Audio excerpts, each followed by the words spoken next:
Okay, so hello everyone, welcome to my channel. तो आज market पे एफ एंड ओ एक्सपायरी थी और ये जैसे कि हम लोगों ने डिस्कस किया था मॉर्निंग पे कि ये इस फिनेंशियल ईयर की लास्ट एक्सपायरी है। तो उसके हिसाब से ही मोमेंटम रहा, वीक था आज मार्केट, जो कि हमने ऑलरेडी डिस्कस किया था। सो इट वाज एक्सपेक्टेड कि मार्केट का मूवमेंट हमको थोड़ा बहुत आइडिया था and it was volatile during the मतलब आखिरी के आवर्स पे आपको थोड़ी सी शॉर्ट कवरिंग दिखेगी मार्केट पे एंड शुरुआत के टाइम पे अच्छा खासा गिरावट हुई है और during the end towards the end वापस से गिरा है market. So will be discussing more that on the chart. अभी बात करते हैं कि इंटरनेशनल मार्केट पे क्या चल रहा है।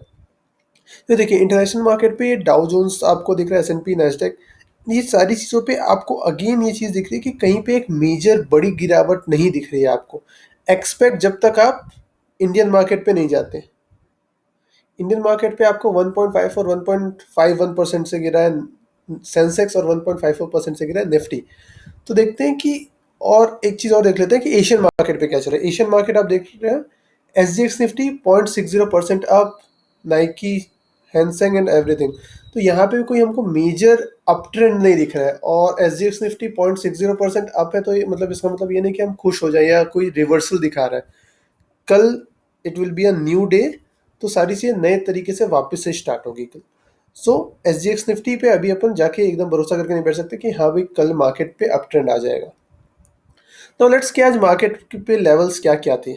ओके, सो निफ्टी बंद हुआ 14,324, सेंसेक्स अगेन 50,000 के नीचे की क्लोजिंग है, निफ्टी बैंक 33,000 के अराउंड पे बंद हुआ है। तो देखिए कि ये जो मेजॉरिटी ऑफ जो चीज़ें, इसको हम कुछ चार्ट पे चीज़ें समझ पे आएगी, हम चार्ट पे जाएंगे इसके बाद, और कुछ चीज़ें समझ पे आएगी कि भाई आज जो मार्केट में जो मूवमेंट हुआ है वो बहुत ही वॉलेटाइल रहा है मार्केट। स्टार्टिंग पे आपको अच्छा खासा डाउन ट्रेंड आया, 15 शुरुआत के 15 मिनट्स के कैंडल पे अच्छा खासा आपको डाउन ट्रेंड दिखेगा निफ्टी 50 पे, Nifty bank and Sensex everything. तो ये चीज़ हम एक बार चार्ट पे जाके समझेंगे। पहले देखते हैं कि top losers and top gainers कौन कौन थे। तो ये थे top gainers, Tata steel, ICICI bank, doctor Reddy, HDFC, JSW and Larsen. तो ये सिर्फ 6 स्टॉक बस हैं जो जिन्होंने गेन किया आज मार्केट पे। Apart from that all of the Nifty 50 stock इन्होंने लूज किया है। सो टाटा स्टील के लिए एक सेपरेट चीज़ है जो कि मैंने बचा के रखी, will be discussing that part in the news. So make sure आप ये वीडियो को लास्ट तक देखें और लाइक कर दें, और if you want to support then please do subscribe to the channel. तो इसको हम एक बार लास्ट पे देखेंगे कि टाटा स्टील और स्टील सेक्टर में ओवरऑल चल क्या रहा है, और उस पर चाइना का भी बहुत बड़ा इम्पैक्ट है। चाइना भी बहुत बड़े की प्लेयर होगा इस स्टील सेक्टर पे जो इंडिया पे इम्पैक्ट डाल रहा है। सेकंड फिर आ जाते हैं ICICI bank, doctor Reddy, HDFC. तो इस पे ये वैल्यू बाइंग इमर्ज हुई, क्योंकि ये आप देखेंगे ना तो एक एफ एंड ओ सेगमेंट के थोड़े एक अच्छे अच्छे स्टॉक्स माने जाते हैं। तो इन पे लोअर लेवल पे फिर लोगों ने वैल्यू बाइंग किया और ज़्यादा अप ट्रेंड आया नहीं है, 0.7, 0.69 एंड 0.20, वो भी H D F C bank. So कोई ज़्यादा बड़ा मूव अपवर्ड नहीं है, बट हाँ थोड़ा सा स्लाइट मूव है।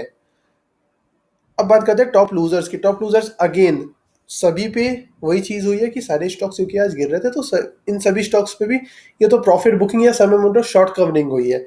आईओसी, एचयूएल जैसा एक डिफेंसिव स्टॉक है, मार्केट गिरने पे ये नहीं गिरता उतना ज़्यादा, बट फिर भी आज ये 3% गिरा है। तो वो चीज़ अच्छी खासी आज मार्केट पे गिरावट थी। इसीलिए regarding coal India there is a separate news, जिसकी वजह से थोड़ा सा उस पर बोल सकते हैं कि कोल इंडिया पे इम्पैक्ट रहा होगा, इस वजह से इसने गिरावट देखी है आज। ओके, सो हम आ गए यहाँ पे चार्ट पे। निफ्टी 50 का चार्ट आपके सामने दिख रहा है, और ये देखिए आज का अगर आप देखेंगे, ये आज की क्लोजिंग है, ये आज का कैंडल है, ये 50 डेज एक्सपोनेंशियल मूविंग एवरेज के नीचे पे बंद हुआ है। मतलब कि ये क्लियर कट ये शो कर रहा है कि भाई अभी निफ्टी और नीचे जा सकता है। ये बहुत ही वीकनेस शो कर रहा है इस चार्ट पे, जो हम टेक्निकली एनालाइज करते हैं ना उसके हिसाब से ये वीकनेस शो कर रहा है चार्ट पे। अब सेम चीज अपन देखते हैं कि इंटरडे के चार्ट पे क्या क्या चल रहा था। तो ये देखो इंटरडे का चार्ट, ये 15 मिनट्स की ये पहली कैंडल है, जो कि अच्छा खासा देखिए आप कहाँ पे से ये आया हुआ है, 14,566 से डाउन गया है 14,300 पे। इतनी बड़ी कैंडल बनी है, ये एक बन गई, फिर यहाँ पे से एक डाउन ट्रेंड, फिर ये 1 बजे के आसपास पे थोड़ा सा रिवर्सल आया, फिर ये 14,260 के लेवल से 14,500 का लेवल इसने टच किया है। तो ये था शॉर्ट कवरिंग, जो हमने मॉर्निंग पे डिस्कस किया था ना कि शॉर्ट कवरिंग आपको देखने मिल सकती है मार्केट पे। तो this was a part of short covering. फिर से उसके बाद मार्केट फिर से वीक हो गया एंड टुवर्ड्स द एंड फिर ये यहाँ पे जाकर बंद हो गया। एंड सेम चीज आपको, सिमिलर चीज आपको देखने को मिलेगी निफ्टी बैंक पे। देखिए निफ्टी बैंक का, आपको पहले डेली चार्ट हम लोग देखते हैं। निफ्टी बैंक का डेली चार्ट देखो, निफ्टी बैंक का डेली चार्ट अगेन सेम चीज यहाँ पे कि 20 और 50 डेज के एक्सपोनेंशियल मूविंग एवरेज के नीचे, तो it shows that there is a weakness in the chart. और सबसे सेकंड चीज कि इसका आरएसआई आप देखिए 37.32 पे है इसका आरएसआई। और अगर ये 32 लेवल के आसपास जाएगा तो हम इसको बोलेंगे कि भाई ये ओवरसोल्ड हो गया है मार्केट। तो यहाँ पे आपको वीकनेस पूरे तरीके से दिख रही है निफ्टी बैंक और निफ्टी दोनों जगह पे। अब इस पे देखते हैं अपन इंट्राडे चार्ट पे क्या चल रहा था निफ्टी बैंक पे।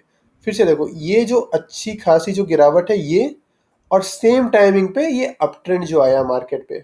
फिर उसके बाद जो टुवर्ड्स द एंड जाके मार्केट ने थोड़ा सा बीच पे आके वो बंद हो गया, लेकिन उसके उस टाइम पे भी लास्ट आवर्स पे भी अच्छी खासी गिरावट थी मार्केट पे।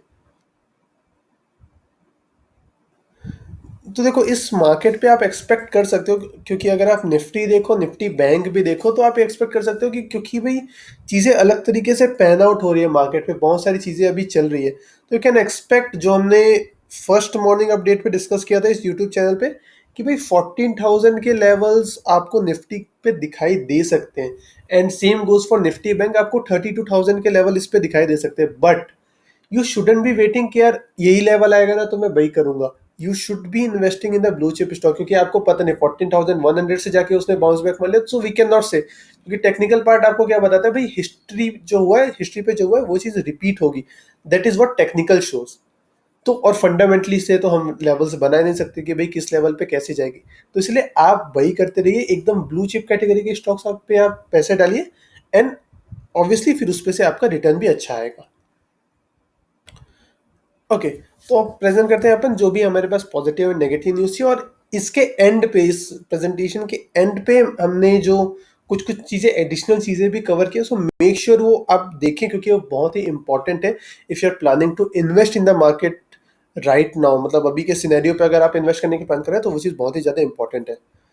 तो अब पॉजिटिव न्यूज़, इलेक्ट्रिक व्हीकल वाली न्यूज़ मैंने सेम रखी है, सिर्फ थोड़ा सा चेंज करके इसको हटाई नहीं, क्योंकि देखो इलेक्ट्रिक व्हीकल पे स्ट्रांगली बहुत सारी चीज़ें हो रही है इलेक्ट्रिक व्हीकल सेगमेंट पे।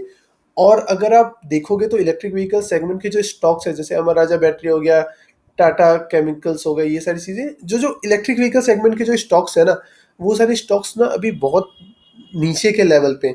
तो आप ये सोच सकते हो कि भाई हाँ, हम उस पर एक बार इन्वेस्टिंग कर दें, कुछ पैसे डाल के रख दें, तो it can surely give you a return in a longer term, second है स्टील प्राइस के रिगार्डिंग न्यूज़ है। तो स्टील पे जो आज आपने देखी ना कि भाई एक तो टाटा स्टील बढ़ा है, जेएसडब्ल्यू, तो उसका रीज़न है कि भाई 2,000 टू 3,000 के रेंज पे इनकी प्राइस पर टन इंक्रीज होने वाली है।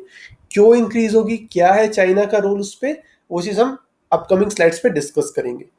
उसके बाद न्यूज़ है CCI complaint, competition commission of India, इस पे कंप्लेंट फाइल हुई थी अदानी पोर्ट के अगेंस्ट कि ये लोग मतलब कुछ कंपटीशन कंटेम्प्रेरी पे कुछ कर रहे हैं, कुछ मतलब कुछ अलग तरीके से ये लोग अपनी चीज़ों को प्रमोट कर रहे हैं, या कुछ अनएथिकल मेजर्स ले रहे हैं अपनी पोजीशन का फायदा उठाने के लिए। तो उसको सीसीआई ने क्या किया, अभी अभी डिसमिस कर दिया, क्योंकि मे भी जो भी रीजन है, जो भी चीज़ें होंगी उनको एडिक्वेटली नहीं मिली होगी, तो उसने डिसमिस कर दिया। So that is a positive thing for Adani port. Now coal India को लेके आज चीज मैंने जो बताई थी कि कोल इंडिया के लिए थोड़ा सा एक स्पेसिफिक रीजन है कि कोल मिनिस्ट्री ने बोला कि भाई इंडिया की जो डिमांड है, एनर्जी की डिमांड है, वो डबल हो जाएगी नेक्स्ट 10 ईयर्स पे।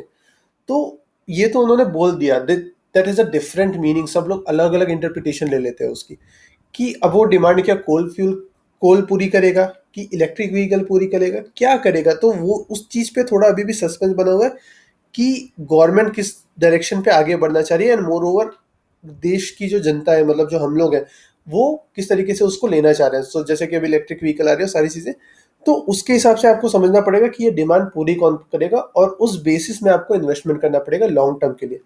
तो मेक श्योर आप सोचो, और अगर पॉसिबल है तो कमेंट करके बताओ भाई कि आपको क्या लगता है कि कौन सा सेक्टर या कौन सी एनर्जी नहीं आ रही होगी जो इस डिमांड को पूरी करेगी, बट डबल होगी ये तो कंफर्म है।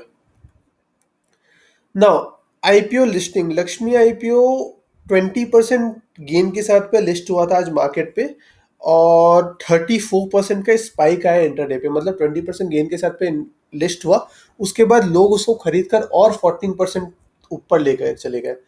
सो अरे यार, जब ये आईपीओ जब आया था तब इसका फाइनेंशियल जो मैंने एनालाइज किया था उसके हिसाब से थोड़ा सा वीक लग रहा था। तो इसलिए मैं बोल रहा हूँ कि it is a brave move, मतलब जिसने भी किया एमिड दिस मार्केट, दिस जो अभी करंट सिनेरियो चल रहा है उसके बाद भी 14% तक अप लेके जाना, तो ठीक है, उन्होंने कुछ चीज़ देखी होगी आईपीओ पे। And second, the Barbeque Nation. Barbeque Nation again Rakesh Jhunjhunwala backed company है, और it is subscribed 1.98 times in the day two.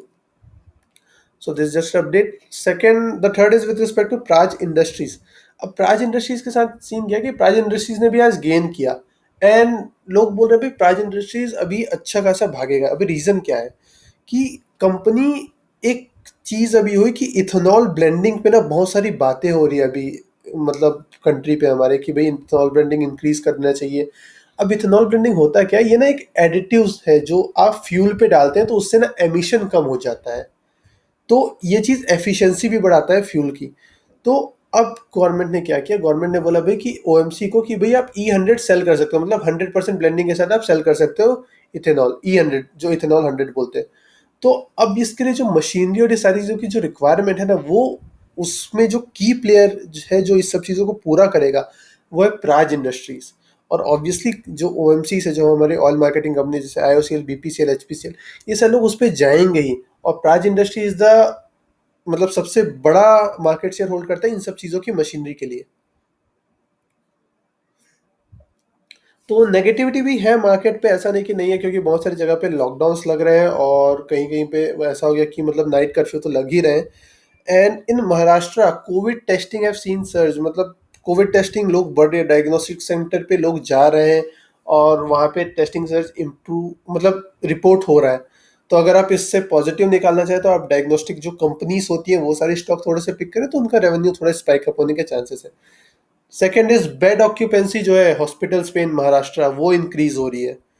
और third is market correction, market correct हो रहा है रिजल्ट को लेके। अब रिजल्ट को लेके मतलब भाई अगर कुछ एक्सपेक्टेशन है किसी सेक्टर को लेके, अब वो नहीं हो रही है तो उस बेसिस में वो सेक्टर के स्टॉक्स गिर रहे हैं, उनको लग रहा है भाई नहीं यार रिजल्ट अच्छा नहीं आएगा तो अभी इसमें से पैसा निकालो, क्योंकि रिजल्ट आने के बाद हो सकता है स्टॉक्स और गिर जाए। तो मेजर नेगेटिविटी तो यार कोविड को लेके ही है, अभी लॉकडाउन वॉकडाउन की चीज़ें वापस से थोड़ी चीज़ें बढ़ रही है इस बारे पे। तो stay safe and hope for the best. और इस सब चीज़ों से आप अवेयर जितना रहोगे उतना आप बचे रहोगे स्टॉक मार्केट पे जो भी इम्पैक्ट आएगा उससे। Now this the part for the news. अब हम बात करते हैं कि पिछले कुछ वीडियोस पे एक दो लोगों ने बोला था कि बैंकिंग पे, और एक दो लोगों ने बोला था स्टील पे भी कुछ चीज़ें हैं जिन पे उनको व्यूज़ चाहिए कुछ, तो वो मैंने कवर किया है। सो बैंकिंग सेक्टर के स्टॉक्स ना अभी बहुत ज़्यादा गिर रहे हैं, बहुत ज़्यादा डाउनफॉल आया है। तो बट ये चीज़ हमने देखी थी कि जो अभी रिसेंटली सुप्रीम कोर्ट का अनाउंसमेंट था ना, जो रूलिंग थी कि भाई हम मॉनिटोरियम पे हम कुछ भी नहीं बोलेंगे and it's up to the bank, will not intervene in the economic policies. तो उसको एक पॉजिटिव से तो लेंस से देखा सब लोगों ने, बट उसका नेगेटिव ये भी था कि उन्होंने बोला बैंक को कि भाई हमने जो बैन लगाया था ना आप पे कि आप एनपीए रिकॉग्नाइज नहीं कर सकते, वो ना अब हम हटा रहे हैं। तो अब वो बैंक के ऊपर था कि भाई अब उनको एनपीए रिकॉग्नाइज कर सकते हो, अब सुप्रीम कोर्ट ने बोल दिया। अब हमको पता है, सबको पता है भाई कोविड के टाइम पे बिजनेस बहुत सारे बंद हो गए, बहुत सारे लोगों के पास बिजनेस चल ही नहीं रहा है। तो अब जो है जो होटल इंडस्ट्री है, ऐसे अलग अलग इंडस्ट्रीज है, वो लोग तो पैसे नहीं दे पा रहे होंगे जो लोन दिए लिए होंगे। तो what we are expecting over is, तो हम लोग यहाँ पे एक्सपेक्ट कर रहे हैं कि भाई अब क्योंकि सुप्रीम कोर्ट का भी बैन हट गया, अब now banks are free to recognise the NPA. अब वो लोग एनपीए रिकॉग्नाइज करना चालू करेंगे। तो अगर एनपीए रिकॉग्नाइज करेंगे तो चलो भैया आपने प्रोविजन तो बना लिए थे, बैंक से सारे बैंक से बोला कि भाई हमने प्रोविजन बना के रखे हमने, बट आपकी बैलेंस शीट तो वीक हुई ना। एनपीए आपके बैलेंस शीट पे अब आके बैठ जाएगा तो बैलेंस शीट वीक होगी और जिसकी वजह से Q4 का रिजल्ट आपका खराब होगा। तो वो एक मेजर रीजन है जो सभी लोग एक्सपेक्ट कर रहे हैं भाई अभी बैंक की बैलेंस शीट भी खराब होने वाली है, क्योंकि ये लोग अब एनपीए रिकॉग्नाइज करना चालू कर देंगे। सो ये एक फैक्टर है बैंकिंग का। सेकेंड फैक्टर है, शक्तिकांता दास ने बोला, सर ने बोला आज पे कुछ घंटे पहले की प्रेस कॉन्फ्रेंस थी, तो उन्होंने बोला कि भाई हम प्राइवेटाइजेशन ऑफ बैंक को लेके हम बातें कर रहे हैं गवर्नमेंट से, और जो लास्ट टाइम पे जिन लोगों का हुआ था ना, मतलब कंसोलिडेशन ये सारी चीजें हुई थी बैंक की, वो लोगों का हम नहीं करेंगे, लेकिन बाकी लोगों के लिए बात कर रहे हैं। अब इससे क्या प्रॉब्लम हो रही है, जो पीएसयू बैंक्स पे जो एम्प्लॉयज है ना, उनको दिक्कत हो रही है अभी। वो बोल रहे हैं यार आप प्राइवेट कर दोगे तो हमारे इंटरेस्ट की बात क्या है। दो निर्मला सीतारमन ने बोला है, जो हमारी फाइनेंस मिनिस्टर है, उन्होंने बोला है कि हम एम्प्लॉयज के इंटरेस्ट का भी ध्यान रखेंगे, बट यार स्टिल एक डर रहता है मन पे कि भाई अगर ये प्राइवेटाइजेशन हो गया, कोई नई कंपनी ने आके यहाँ पे बैठ गई, किसी के साथ मर्ज कर दिया गया बैंक, तो हमारा क्या होगा। So that fear is still in the mind of the bankers, और जिसकी वजह से इन्वेस्टर्स भी थोड़े से परेशान है बैंकिंग को लेके।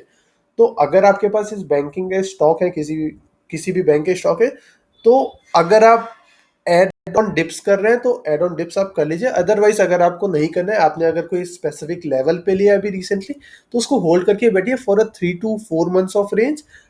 वो एक कंसिडरेबल रिटर्न आपको देगा, क्योंकि आगे देखिए अगर कंट्री को आगे जाना है, जीडीपी को आगे बढ़ना है, तो banks is the only source, जो financial system is the only source जो कंट्री को आगे लेके जाएंगे। अब इसके बाद बारी आती है स्टील की। स्टील की है, देखो स्टील पे अपने इससे पहले भी डिस्कस किया था कि स्टील पे कुछ तो हो रहा है। अब मॉर्गन स्टैनली ने कुछ दिन पहले, 2 दिन पहले ही शायद, उसने रिपोर्ट निकाली कि भाई उसने जेएसडब्ल्यू को अपग्रेड कर दिया, टाटा स्टील को भी अपग्रेड कर दिया, सेल को उसे डाउनग्रेड कर दिया। चलो ठीक है, बट एक और चीज़ अभी पैरेलल पे चल रही है चाइना पे। अब चाइना की अगर अपन बात करें तो स्टील का लार्जेस्ट एक्सपोर्टर, फर्स्ट पोजीशन पे आता है एक्सपोर्ट करने के मामले पे, एज पर 2000 रीसेंट रिपोर्ट है, उसके हिसाब से China is the top exporter of the steel. India comes at number 2।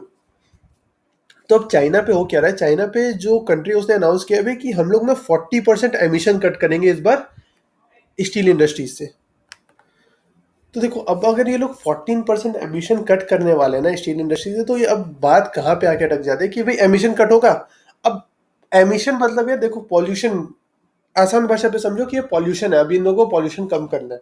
तो अब स्टील इंडस्ट्री पॉल्यूशन हमको कम करना है, तो अब हम क्या करेंगे कि अगर मैं पहले 500 टन अगर स्टील बना रहा था, तो अब मैं हो सकता है उसको कम करूं। ये एक तरीका है मेरे को एमिशन कम करने का। सेकंड तरीका है कि भाई मैं कुछ एडवांस मशीनरी लेके आऊं, जिससे मेरे को ये मतलब सेम प्रोडक्शन लेवल पे मेरा प्राइस उतना ज़्यादा अफेक्ट ना हो। ये एक सेकंड तरीका है। अब अगर मैं एडवांस मशीनरी भी लेके जाता हूं, तो उसकी कॉस्ट बढ़ेगी भी, क्योंकि चीज़ें तो एडवांस है। तो आइदर दो चीज़ें होगी अब चाइना पे, या तो प्रोडक्शन कट होगा, या तो स्टील की प्राइस, जो प्रोडक्शन प्राइस है वो इंक्रीज हो जाएगी। अब दोनों केस पे स्टील की प्राइस बढ़ना तो कंफर्म है। तो अब इससे क्या होगा कि ग्लोबल प्राइस हाई ही रहेगी स्टील की, कहीं पे कम नहीं होने वाली स्टील की प्राइस, ग्लोबल प्राइस हाई ही रहेगी। क्योंकि भाई ये चीज़ है, और चाइना तो सबसे बड़ा एक्सपोर्टर है। चाइना पे अगर 40% कट हो रहा है, तो अब उसका बेनिफिट डायरेक्टली किसको मिलेगा, क्योंकि India is at second position, तो उसका बेनिफिट इंडिया को ही मिलेगा। सो इसीलिए जो मॉर्गन स्टैनली भी है, उसने भी अपने रिपोर्ट पे बोला भी कि इंडिया का स्टील सेक्टर का आउटलुक पॉजिटिव है, और ये सारी चीज़ें उसने बोली है। तो अगर आपने स्टील के कोई से स्टॉक लिए हैं या लेना चाह रहे हैं, तो स्टे इन्वेस्टेड, और it's a good sector to invest in. ठीक। अब एक और कमेंट था जिसपे सिप्ला के बारे में पूछा गया था, let's go to that part. Okay, so ये सिप्ला का चार्ट खुला हुआ है अपने पास, एंड पहले एक डेली कैंडल देख लेते हैं, एक बेसिक एक ओवरव्यू देख लेते हैं कि सिप्ला पे चल क्या रहा है। तो देखो सिप्ला एक स्टॉक था जो मैं से पहले मॉनिटर कर रहा था बहुत टाइम पहले से। तो it is a good stock. सबसे पहले तो एक अच्छी चीज़ हो गई कि ये ब्लू ब्लू चिप स्टॉक है। और अभी अगर आप देखो तो फार्मा सेक्टर पे थोड़ा सा कंसोलिडेशन बीच पे आया था, लेकिन अभी वापस से फार्मा सेक्टर अभी जोर पकड़ रहा है। तो अब देखो ये इसके नीचे तो ट्रेड हो रहा है, आपका 50 और 20 डेज मूविंग एवरेज के नीचे तो ट्रेड हो रहा है अपना स्टॉक, कुछ दिन तक ट्रेड हो रहा था।